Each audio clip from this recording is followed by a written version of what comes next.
Today we're talking about, it's a channeled message talking about a series of domino events that lead us up to the unwinding of our nation as we know it this fall.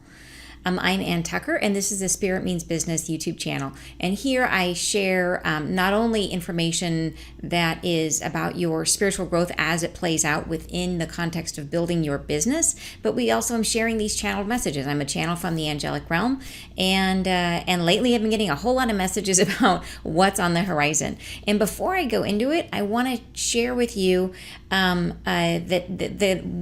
sort of the nature of channeling itself, to explain that that when I'm sharing these messages with you, understand that these are all probabilities, that it's where they're telling us what may come in the future. It's like there's a certain energy on the planet, and it's based on sort of the emotions that we have, the humans have here on the planet, that then sort of manifest what we create with that energy.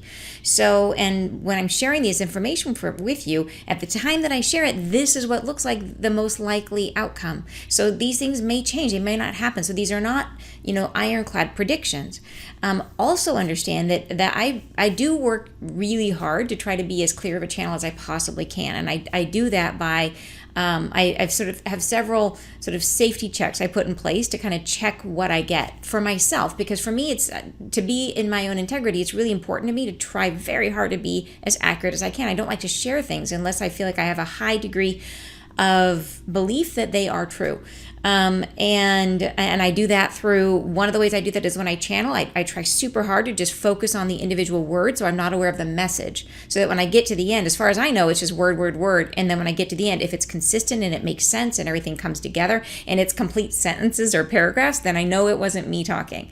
Same thing with if the messages are consistent over time. So when I get to a particular thought, what I'll do is I'll keep going for a while so that they will keep talking about the same subject over and over and over again. So I get a long paragraph about it so that I can read through to look for that consistency.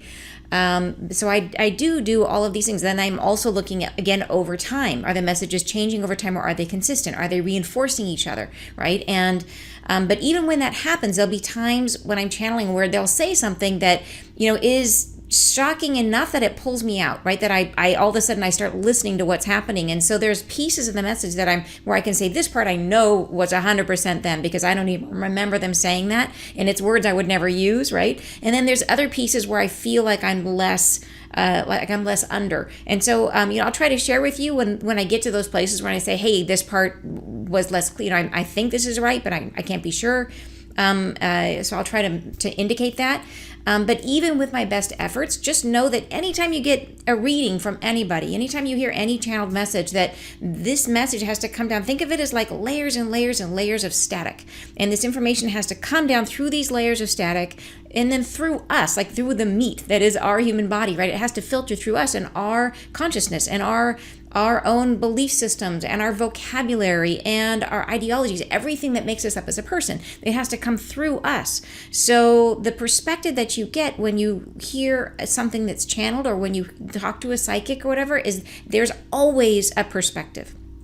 So like I said, I do my best to correct for that by the ways I'm telling you, but I try really hard to keep myself out of it.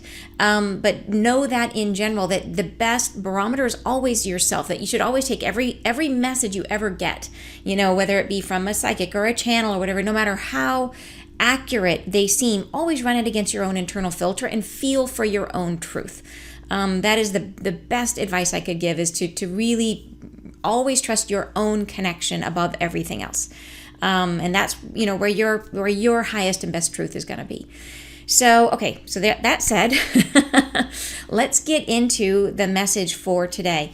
And this is it was an interesting one, really interesting one. And here they're giving us a little bit more perspective. So I've been sharing with you several messages about what's happening this fall. And here they go into a little bit more detail that kind of stitches some of these pieces together. So, if this is your first time hearing one of these messages from me, do go back and listen to some of the other videos on this subject. And they're all in the same playlist. I put all the channeled messages in the same playlist so you can find them easily. But I go into more depth on these different topics. So they're kind of coming in and going deep on one section of it. And here, this piece, I feel like stitches some of the other pieces together and helps explain the timeline a little bit better. So this, I think, is an important message. So, all right, here we go. And the other thing to say is that they do mix in as I'm channeling. They will break and then interject things that are specifically for me. And I usually just leave those out because they're not of interest to everybody. But there's one where they start talking about something specific to me, and I'm leaving it in because it is relevant, I feel. So I'll tell you when we get there. All right, here we go.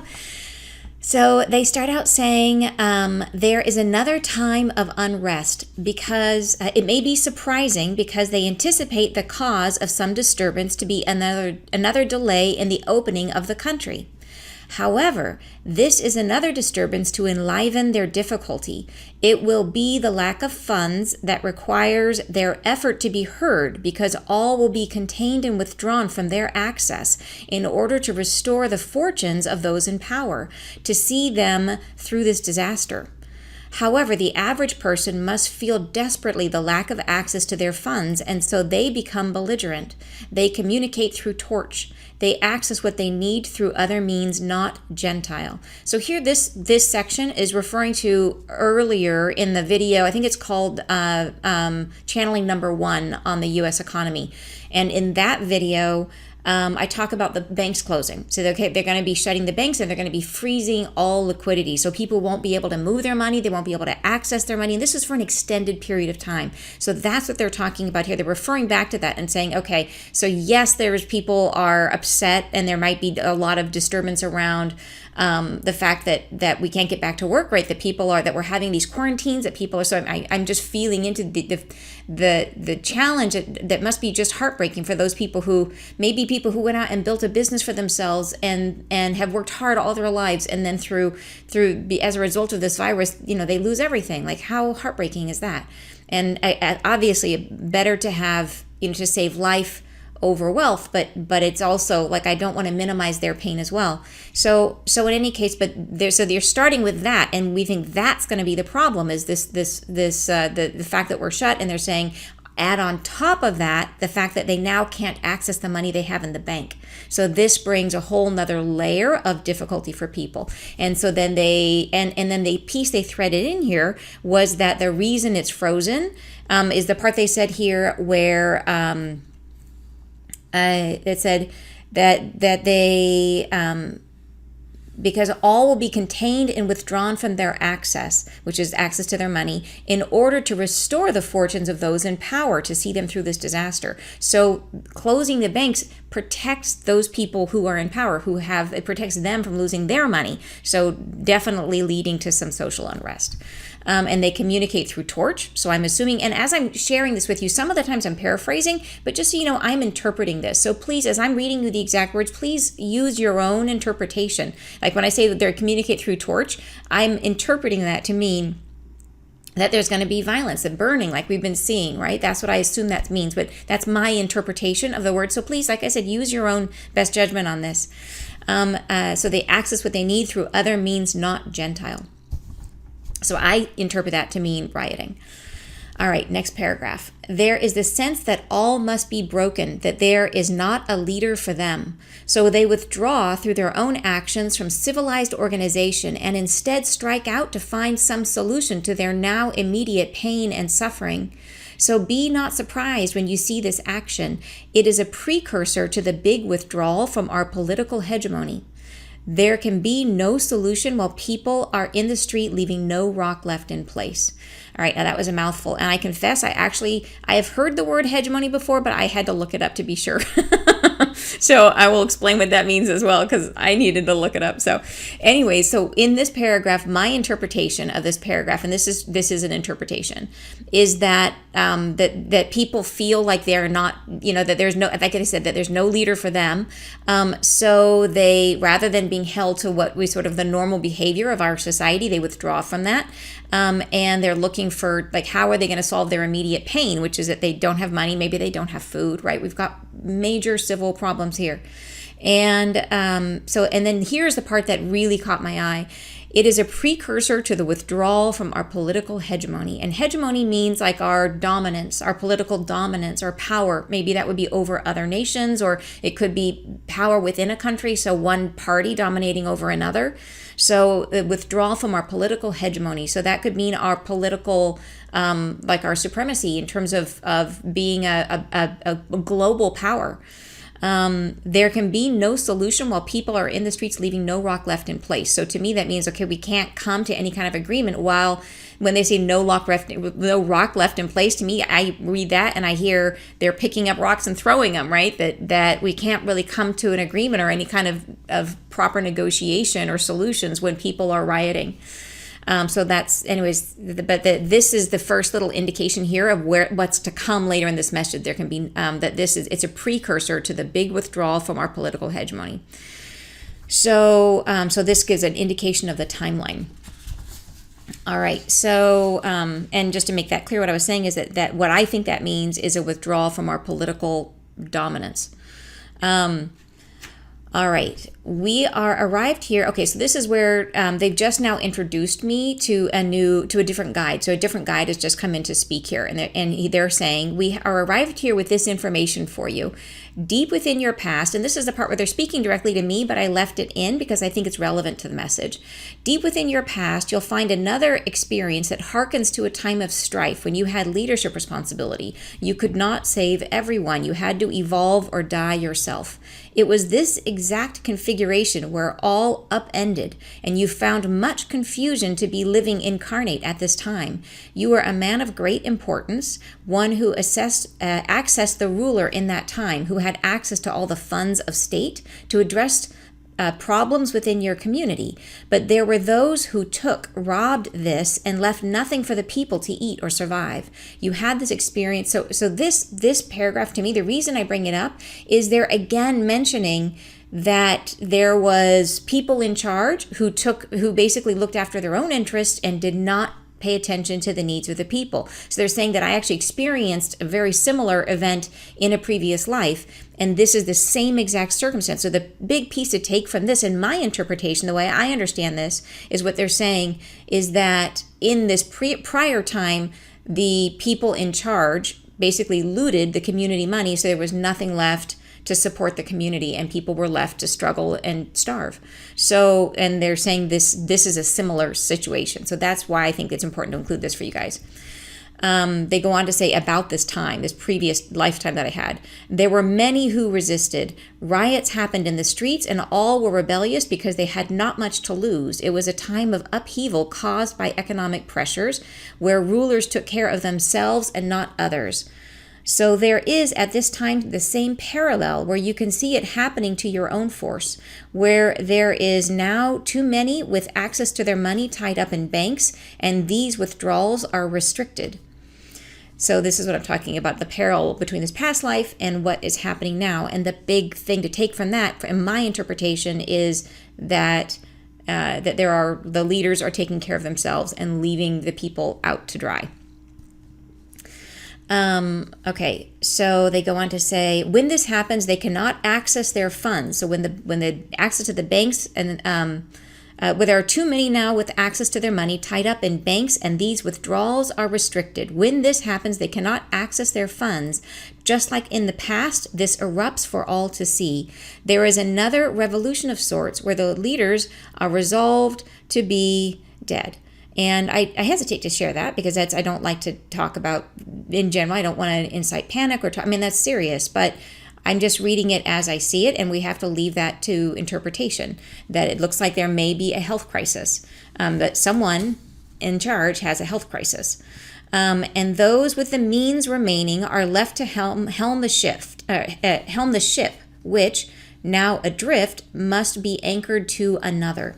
So this section, I would interpret this, you could read this some different ways, but the way I interpret this is that that one way or another, we end up, the current leadership is no longer in charge, and that the people who are remaining, which could be the could be the vice president or whoever steps in up, or if you read this as that you could also interpret this to mean that the election changes, that there's an election and Trump doesn't win and Biden does, and so Biden is in this position. But my interpretation would be that there is a health crisis and that we have that there's an interim leader that steps in.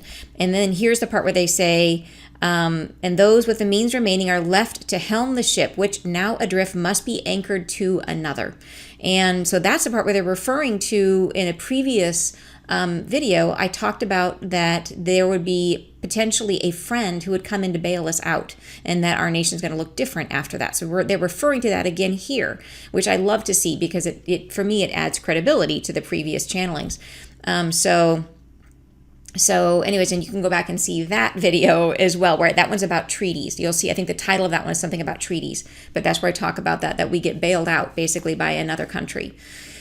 So, okay, so going on here. So be prepared. This tears at the fabric of the nation.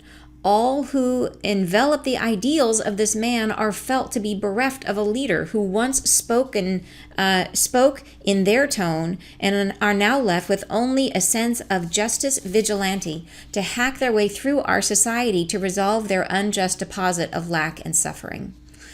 So I think that's what leads me to think that we're talking about a health crisis for our leader. And that then leads the people who feel very much in his camp to feel like that they're bereft of this leader, that they've lost their leader who spoke their voice, and so that then leads to this next paragraph.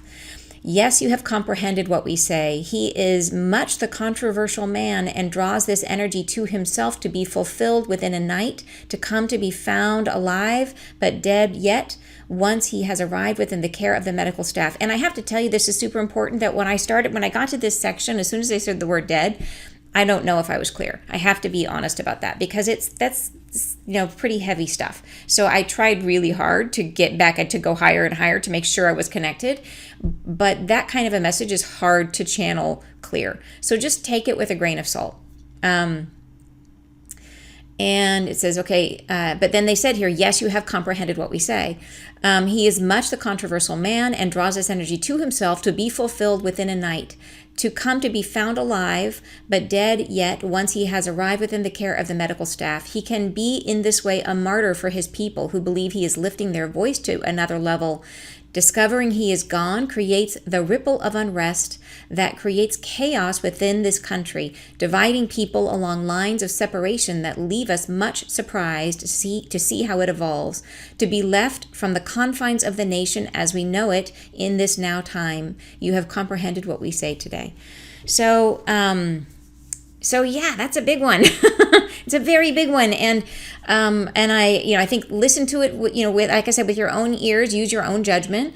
But I think it adds interesting context to everything that I've shared with you guys so far. It stitches some of the pieces together, and I think this whole period that we're heading into in the fall, the whole point of it is this unraveling, and we're trying to get to a place of higher vibration. We're trying to evolve, and that we have to unwind some of the systems that are existing in order to get there. And I think the thing, as we're going through all this, it's helpful to understand what's going to happen and how this happen, how it takes place, and to not be blindsided. And some of these things are really helpful to know, so that you can prepare yourself, right? That you can, that you've got some money, and that you've got some things set aside, that you've done a little extra grocery shopping to get you through this difficult period.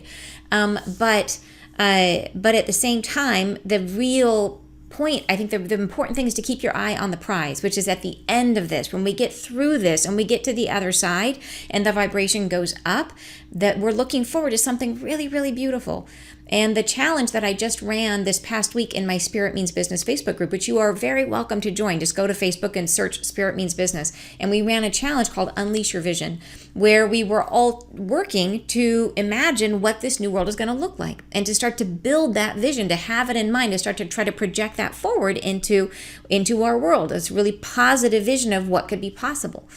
And that was such an amazingly successful experience. I ran it 4 days, Monday, Tuesday, Wednesday, Thursday. And it was truly amazing. Like, it was just stuff that came out of it, and the connections that were formed were just, it was really inspiring, and the angels loved it. The angels were like, woohoo, this is like, they thought this was awesome. So I'm thinking I'm probably going to run this again and do it, but this time I'll do it weekends, because there was a lot of people who contacted me and said they wanted to be part of it, but they work. Like, they can't do 4 days in a row during the week. So I'll probably run it as 4 weekends in a row. So look for that. And I'll be putting that up at Spirit Means Business on my Facebook group. So just head on over there. I would love to see you there. Anyways, thank you so much for joining me for this message. And I do have more to share, so there will be more messages coming. So make sure that you like this video and subscribe using the little dinger in the corner. And if you turn on notifications, you will know when I upload another video. So thanks so much, and I will see you again soon. Bye.